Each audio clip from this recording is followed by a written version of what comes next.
Opa, e aí? Sabe, esse vídeo serve mais sobre um desabafo sobre videogames. Eu me lembro de quando eu era criança, talvez uns 12 ou 13 anos. Eu já havia recebido meu primeiro console, o Xbox 360. Eu amava ele.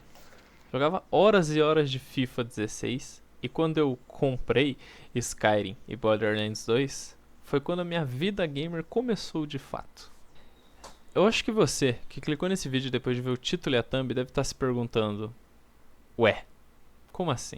A real é que eu não estou aqui para falar necessariamente sobre o vazio dos jogos, mas sim o vazio que os jogos me causaram. Existe algo que afeta muitos de nós gamers, a síndrome do PC Gamer. Mas eu não diria que eu estou passando por ela. Eu só acho que o vazio dos jogos me acompanha há muito tempo.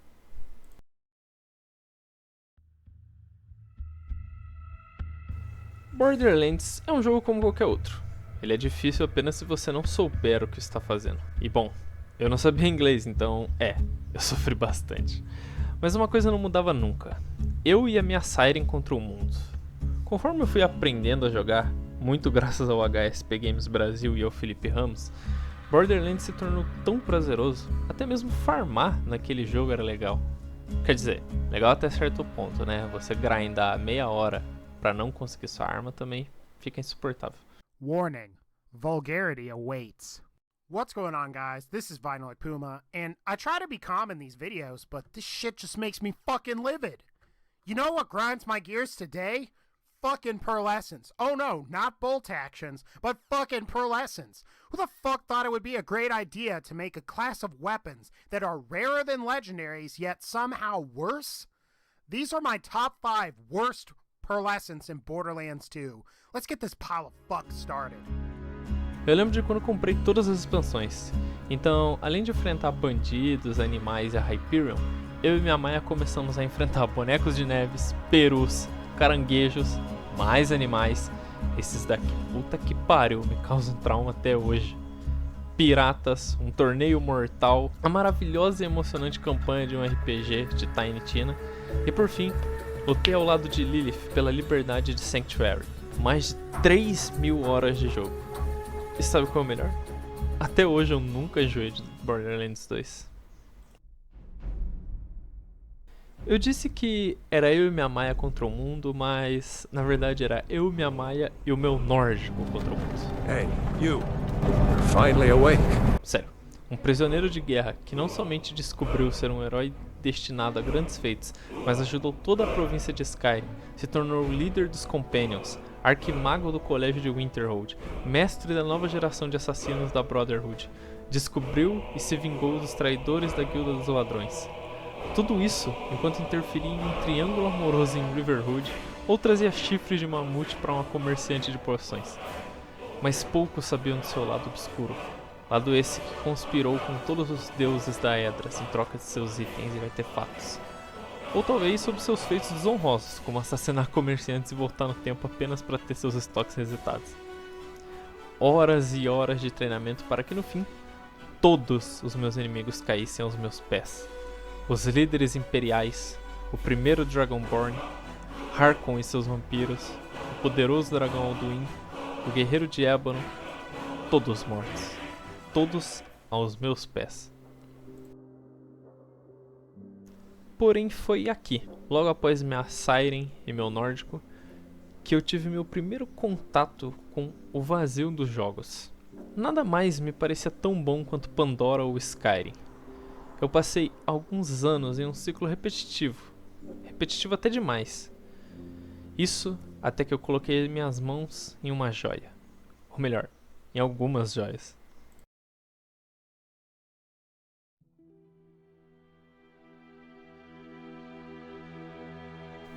Eu acho que toda a série Souls e a From Software no geral dispensam apresentações, certo?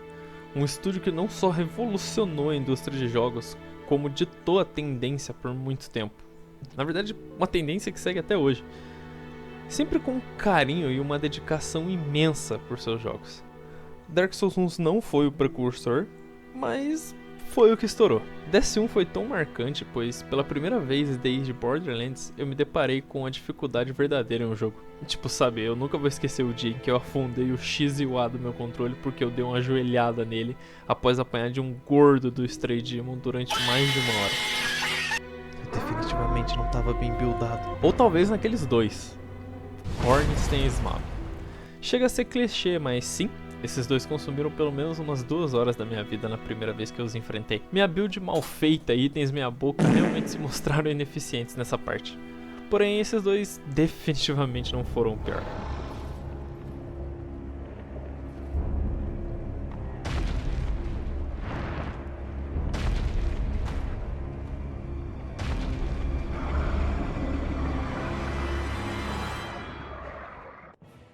Manos, pai do abismo. Sério, em DS1 temos apenas 3 chefes que eu genuinamente acho difícil. Os já citados Ornstein e Smaug, e já os outros 2 fazem parte da DLC. Os 2 chefes mais difíceis do jogo se encontram na DLC. Manos, o pai do abismo, e o dragão negro Calamity. Esse segundo, inclusive, é o meu favorito de DS1. Apesar de que eu acho a luta dele artificialmente difícil.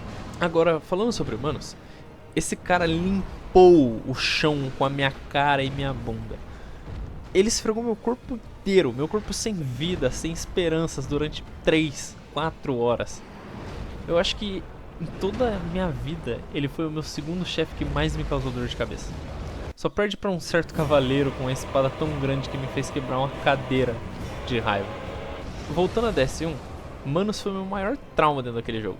Primeiro porque o caminho até ele é um verdadeiro inferno. Você anda pelo literal abismo e não consegue enxergar porra nenhuma.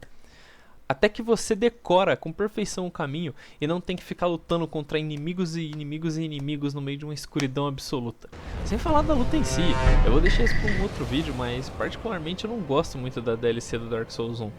Pelo simples fato de que ela tem um ritmo, uma velocidade de gameplay totalmente diferente do jogo base. Parece que seu personagem está na velocidade de 1 e os inimigos na 1.5, sabe?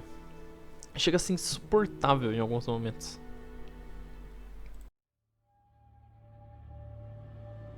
Oh boy, Diablo.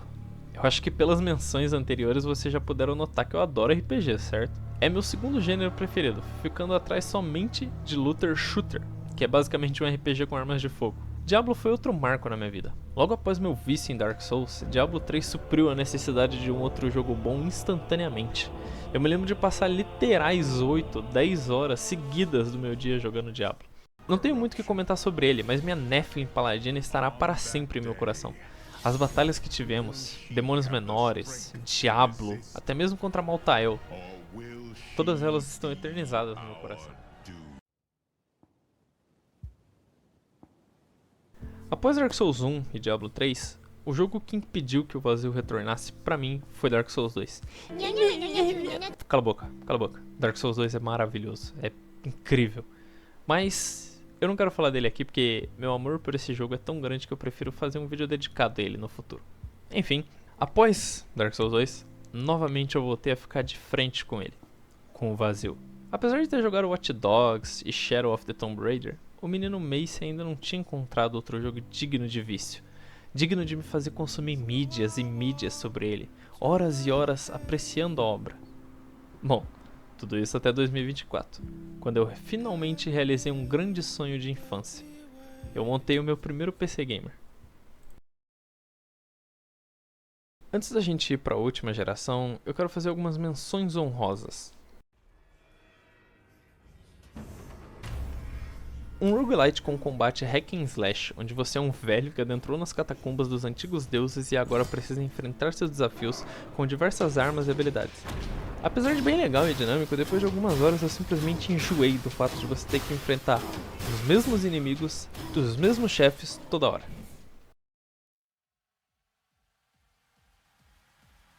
Oh boy, como eu poderia não citar o polêmico Borderlands 3?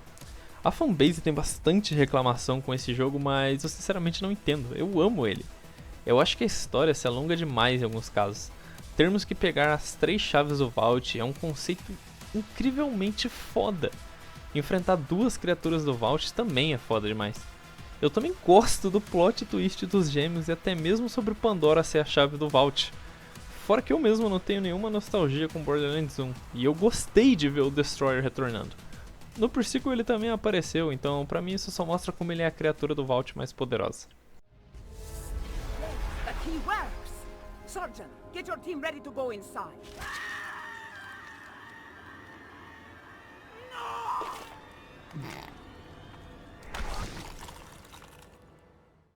Pra mim uma mudança que mudou completamente o ritmo de jogo é a movimentação. Você poder deslizar e fazer parkour é incrível. O grande charme de Borderlands são suas armas, né? E com certeza a variedade e o design delas, principalmente as das lendárias, são incríveis. Eu acho que a única coisa que eu não gostei nas armas foram a retirada das armas safiras e das peroladas. Também as E-Techs. Ah, esse daqui. Esse daqui era pra ter sido o sucessor de Terraria. Quando eu apresentei pros meus amigos, eles foram céticos. Porém, a gente viciou completamente.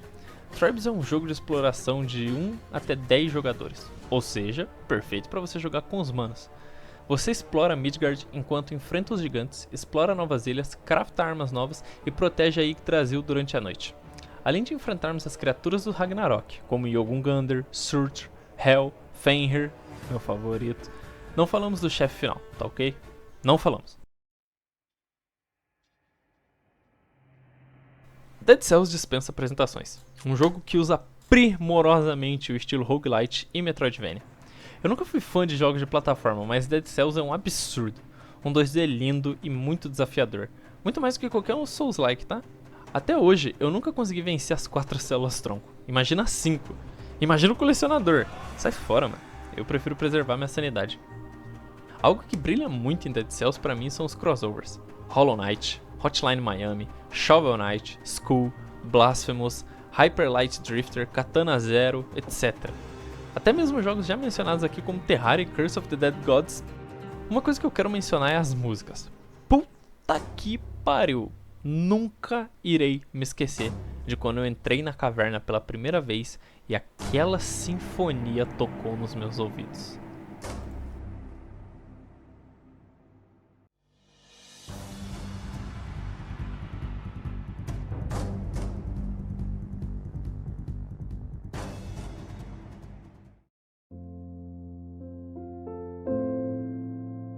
Ah, como que eu não vou falar de Cia, não é mesmo? Esse daqui eu não vou nem me aprofundar, pois, né? Tem vídeo no canal. Mas Cia realmente foi foda, não tem como negar. Apesar de, como eu disse, estar longe de ser um jogo perfeito, em apenas 2 horinhas ele consegue te dar uma aula sobre egoísmo, egocentrismo e aprendizado.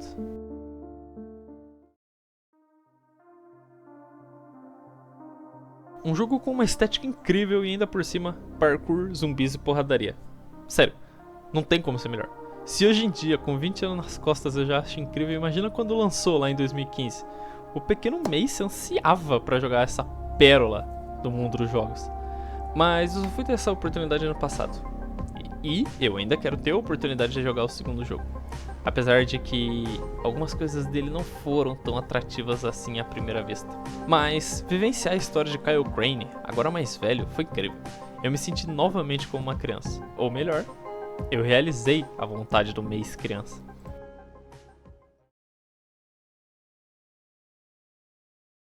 Esse daqui tem um valor especial, pois foi um jogo que eu comprei sem saber nada sobre ele, mas aí está. Elder End, um Metroidvania brasileiro. Sim, brasileiro. E foi por isso que eu gostei tanto desse jogo. Afinal, tudo que nós brasileiros fazemos bem é motivo de orgulho. Inclusive, que orgulho dos grandíssimos filhos da puta que desenvolveram a Black Virtue. Aquela sucubus piranha, o chefe que mais... com a minha mente. Mas não se deixe enganar. Eles conseguiram fazer outros cornos ao nível dela. Agora eu vou jogar tudo o que eu queria quando eu era criança. Obviamente, isso é o que se passou na minha cabeça. Porém, apesar de muitos jogos, poucos realmente me entreteram. Pra falar a verdade, o jogo que eu mais consumia antes mesmo de montar o meu PC e até hoje é Valorant. Ei, calma, ei, não me julga, tá ok? Jogos competitivos nunca foram de fato a minha praia. eu sempre preferi um PvE ou um cooperativo e sempre odiei jogos onde o foco era PvP. Mas fazer o que? Vavá me conquistou. Eu era um hater de Valorant e da Riot no geral, porém após o fim do CSGO, meu computador na época não suportava o CS2 e portanto eu migrei pro Valorant.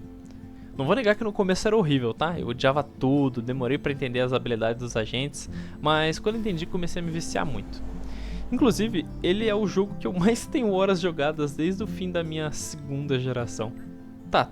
Valorant não é o foco aqui. Quais foram os jogos que preencheram meu vazio desde Dark Souls 2?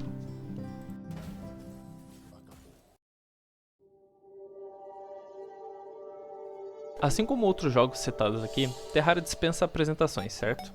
O tal Minecraft 2D. Meu Deus, como eu odeio esse rótulo. Pra falar a verdade, Minecraft marcou minha infância e ponto final.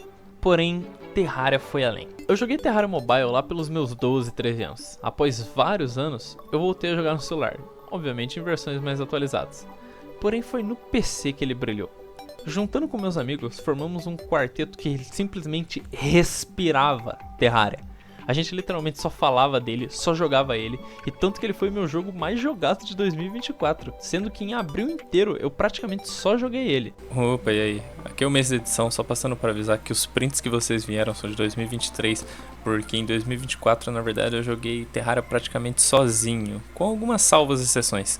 Mas eu não tenho como trazer a retrospectiva da Steam de 2023, então eu tive que usar os dados da 2024, beleza? Tamo junto. Juntando o jogo Vanilla e o T-Mod Loader, eu tive mais de 300 horas de Terraria. Inclusive, eu quase platinei ele, faltando apenas 2 conquistas. O que eu vou dizer aqui pode parecer mentira, mas Dark Souls 3 é simplesmente o pior dos Dark Souls pra mim. Eu simplesmente odeio tudo nesse jogo, desde os inimigos e a sua velocidade, desde alguns sistemas podres como aquelas de pedras de afiar, de porrada, de sei lá o que. Eu odeio a maioria dos chefes, inclusive muita gente fala mal do meu amado Dark Souls 2 e mano, Dark Souls 3, sem as DLCs, tem literalmente 3 chefes bons, o resto é tudo meia boca. A única diferença é que virou moda falar mal do 2 e bem do 3. Mas, apesar disso, pasmem, durante outubro, Dark Souls 3 foi meu jogo mais jogado. E ainda assim eu não platinei porque vai tomar no cu. 40 anéis From Software, vai a merda.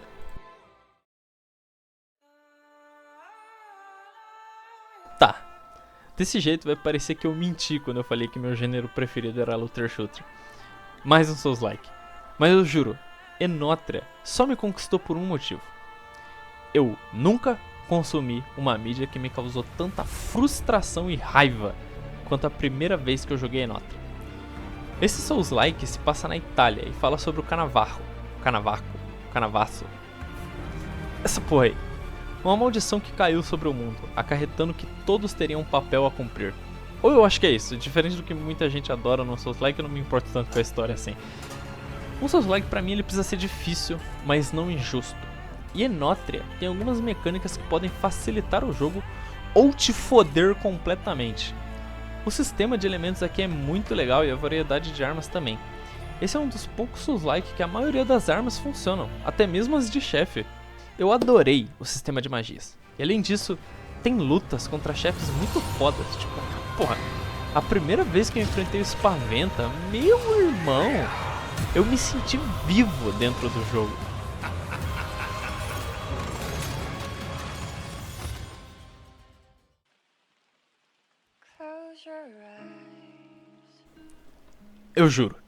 Eu juro que esse é o último Souls-like dessa lista. Mas sério, é impossível não falar de Lies of P. Esse jogo se tornou parte de mim. Meu Souls-like preferido era Dark Souls 2. Até que eu joguei Lies of P. Eu não sei dizer qual é o meu top 10 jogos de todos os tempos, mas eu não me surpreenderia se Lies estivesse no top 5 ou até mesmo no top 3. Lies of P conseguiu fazer eu gostar de um sistema que eu sempre odiei em todos os Souls-likes e na maioria dos jogos no geral. Parry. Sabe, se você jogou qualquer coisa da From Software fora Sekiro, o parry é a coisa mais roubada do jogo. Tudo que esteja difícil basta você tentar dar um parry. Mas o de Lies é especial. Apesar de eu achar meio merda o fato de que você precisa dar parries pra ganhar uma luta, porque enfrentar os chefes sem eles é muito difícil, o parry de Lies funciona perfeitamente, pelo simples fato de que ele é recompensador, mas ele não passa a mão na sua cabeça. Você não vai lá dar um parry e fode o chefão. Você vai precisar acertar vários e vários parries seguidos, até você ter a chance de dar um ataque forte no chefão e assim quebrar a sua postura.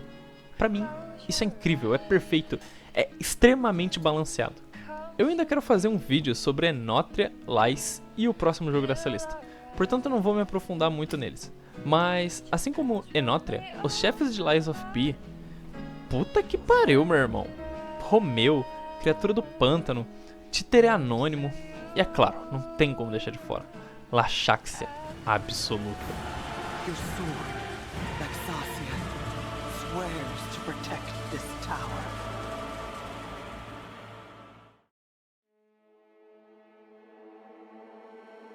Sabe, eu não tenho como começar falando sobre Cyberpunk 2077 sem dizer que ele foi o jogo que mais me marcou desde Life is Strange. E caso você não saiba, Life is Strange é o meu jogo preferido de todos os tempos. Agora, eu sei que você parou e pensou em 2020, escutou o que eu disse e a primeira coisa que veio na sua cabeça foi Cyberbug? Bom, o que eu posso te dizer é 4 anos depois. Muitos patches, correções e a CD Projekt Red realmente amava Cyberpunk. Não tem como descrever a quantidade de emoção que esse jogo me proporcionou. Desde os momentos fofos com Judy ou Panam, até o mistério por trás da Arasaka e o que mais me marcou nesse jogo, Johnny Silverhand. Eu vou matar qualquer um que ficar no meu caminho, inclusive você. Sério. Enquanto eu escrevo esse roteiro, eu me arrepio inteiro só de lembrar de todos os diálogos que eu tive com ele. Na minha run, eu tentei ao máximo manter a minha personalidade enquanto eu me adaptava a Night City. Porque, meu amigo, Night City não vai se adaptar a ninguém. Então, todos os meus diálogos com o Johnny, eu fiz o que eu achava certo. Eu sempre ouvi o que ele tinha a falar, mesmo que nem sempre eu concordasse. Com isso, eu consegui avançar bastante na história dele, descobrir bastante sobre o passado de Johnny, conversar e realmente me tornar um amigo de Johnny Silverhand. Portanto, a cena do lixão, sério, foi impossível pra mim não me emocionar com aquela conversa. Naquele momento eu já não era mais um personagem 3D, eu não era mais a Vi. Eu estava ali. Era eu que estava conversando com o Johnny Silverhand. Fui eu que dirigi até aquele lixão. Fui eu quem construiu a lápide de Johnny Silverhand. Então é assim que funciona. Não tem nada aqui.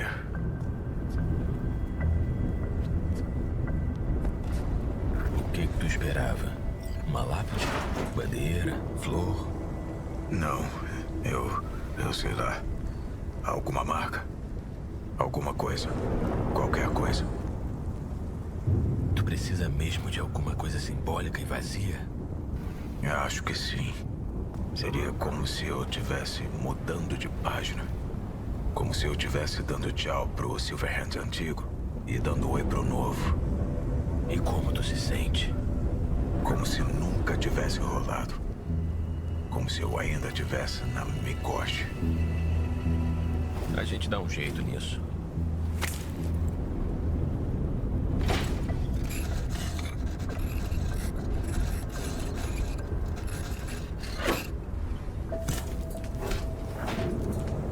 Tá melhor agora?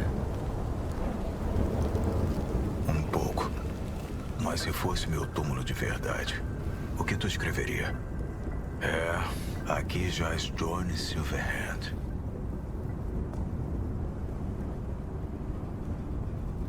O cara que salvou minha vida.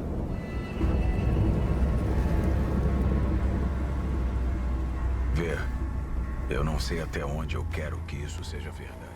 Eu vou deixar os detalhes pra contar num futuro vídeo. Porém, eu amo tudo em Cyberpunk. As músicas, a história, o combate, as sidequests, as missões dos Fixers, absolutamente tudo. Foi a primeira vez em quase 10 anos que eu me apeguei tanto a um jogo. Não, foi a primeira vez em 10 anos que eu me apeguei tanto a alguma mídia. Sério, chegou um ponto em que eu reconhecia o nome dos bairros da cidade somente olhando o caminho que eu fazia na minha moto até chegar lá. Tudo que eu tenho pra dizer sobre Cyberpunk 2077 é: experienciem. Vocês não vão simplesmente jogar. Vocês vão ter uma experiência completa, uma das melhores. Life is Strange vai ser sempre o jogo da minha vida, mas Cyberpunk é incrível, é diferente. Não somente a história, não somente os gráficos, mas a jogabilidade é perfeita. Eu não canso de trocar tiro, mas quando eu descobri que se você completasse os contratos de fixers em stealth, você não só recebia mais dinheiro, porém eles também te mandavam mensagens diferentes, te elogiando. Ah, puta que pariu, cara. Eu virei uma sombra de Night City. Eu amo Cyberpunk. Eu poderia passar horas e horas falando sobre como ele mudou minha vida, como ele mudou minha forma de ver o mundo e porra, eu nem falei da DLC, cara. Tipo, Phantom Liberty, meu Deus do céu, o que foi aquele final, cara? Puta que pariu, parecia que era eu segurando a arma, cara. Eu amo Cyberpunk. E ele está eternizado no meu coração. Eu acho que eu consegui consumir bastante jogos na minha vida. Os jogos bons, os jogos que eu considero ótimos, são aqueles que me tiraram do vazio. Mas, enfim. Antes desse vídeo se encerrar, eu só queria pedir pra você deixar seu like, se inscrever se tiver gostado. Volte e meia eu apareço na roxinha fazendo live, então se você tiver interesse, o link tá na descrição. Caso você tenha algum game que você queira me indicar, deixa nos comentários, eu prometo que eu dou uma olhada. Talvez até jogue ele em live. Bom, enfim, isso é tudo. Tamo junto e obrigado pelo seu tempo. Até a próxima.